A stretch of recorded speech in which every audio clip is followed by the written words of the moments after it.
Sup? Musta ka na nung balita sa atin? Panibagong video na naman, nagbabalik tayo. Pero sa pagbabalik ko, No Nut November na. Alam nyo na kung ano yung No Nut November.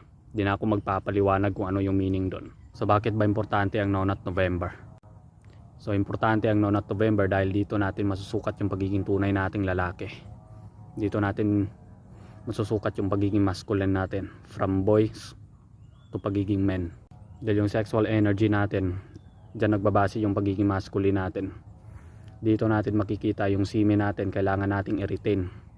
At yung soul natin, kailangan nating i-restart yung soul natin, yung kaluluwa natin sa mga ginagawa nating kababalaghan o yung pagiging galing natin sa relapse sa no-pop journey natin. Alam ko, hindi to madali sa'yo itong No Nut November. Dahil alam ko na marami tayong mag-fail dito. Hindi bibiro tong challenge na to. Hindi biro, hindi madali to na makatakas tayo sa dalawang habit na makapangyarihan na ayaw nating matigil-tigilan. Attempt ako ng No Nut November last year, pero sa kalauna na yon is nag-fail ako. Na-fail ako sa day 21 ng November.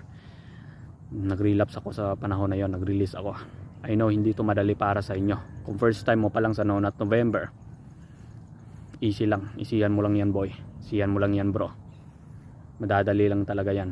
Dapat magiging aware ka talaga. Awareness lang ang kailangan dito bro, para ma-success ka sa challenge na ito. Alam nyo, ito lang masasabi ko. Ang semen importante talaga sa tao niyan. Importante yan sa lalaki. Importante natin yan. Dahil dito natin mababase yung energy natin. Dito natin mababase yung pagiging productive, yung pagiging active, at pag-focus sa ating buhay kung ano yung pangarap mo o pangarap natin, kung ano yung gusto natin sa buhay. Pero kung sinasayang mo lang yan, sinasayang mo lang yung semen mo sa walang kwentang kabuluhang bagay, 3 segundong pleasure, malamang sa malamang matatalo ka bro. Malamang sa malamang ubos yung energy mo, ubos yung semen mo, o siguro ubos yung pinaghirapan mo. Kapag palagi kang nagre-release, malamang sa malamang wala kang sensitivity o wala kang gana sa pag-focus mo sa sarili mo.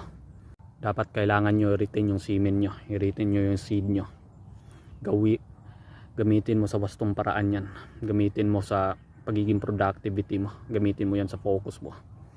Gamitin mo yan, i-channel mo, i-transmute mo yung sexual energy mo para sa mga better na habits, hindi yung mga bad habits, hindi yung mga masasamang bisyo. Dahil once na mare-retain mo yung semen mo, so doon panalo ka lang. Dahil ang semen bro, maraming masustansya yan, maraming malnutrients yan. Hindi lang basta-basta yung semen. Kapag ni-release mo yan, so matatalo ka talaga. Yung semen, maraming mga malnutrients yan, like zinc, magnesium, protein, amino acid. Protein, amino acid, parehas lang yan, etc. etc. At marami pang iba. Research nyo na lang yung iba. Kaya nga lumalaki yung muscle natin dahil nire-retain natin yung semen. Kaya nga nagbabago yung katawan natin dahil nire-retain natin yung semen. Kaya nga meron tayong mental clarity dahil nire-retain natin yung semen. At iba pa, maraming benefits bro. Maraming benefits na makukuha bro kapag nire-retain mo yung semen mo. Nire-retain mo ng maayos, tinatransmute mo ng maayos. Dahil alam ko, marami sa inyo naka-experience ng benefits sa no-pop o semen retention. Ayun, kung meron kang benefits, paki-comment na lang dito sa baba. So yan yung sinasabi ko bro, retain mo yung semen mo. Kung nag-fail ka man, kung nag-relapse ka man, okay lang. Hindi yan katapusan ng mundo, hindi yan kukunan ng mundo. Parehas lang tayo. Hindi mo kailangan dapat ayawan yan. Hindi mo dapat kailangan din na yung relapse. It's part of our learning, it's part of our growth men. So sabay-sabay natin tigilan yung porn at masturbation. Sabay-sabay natin tigilan yung mga habit na di natin bagay sa ating sarili. Sabay-sabay tayong aangat para meron tayong freedom sa porn at masturbation.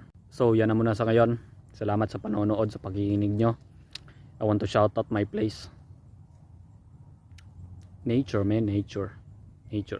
Okay, nagpapasalamat din ako sa mga nag-subscribe dito sa channel na to. 111 subscribers na mga bro. Salamat sa mga nag-comment. Salamat sa mga taong nakaka-appreciate dito sa channel ito. So I just want to say like at subscribe. Like nyo na lang, subscribe nyo na lang for more videos pa. So salamat sa inyo. Bye.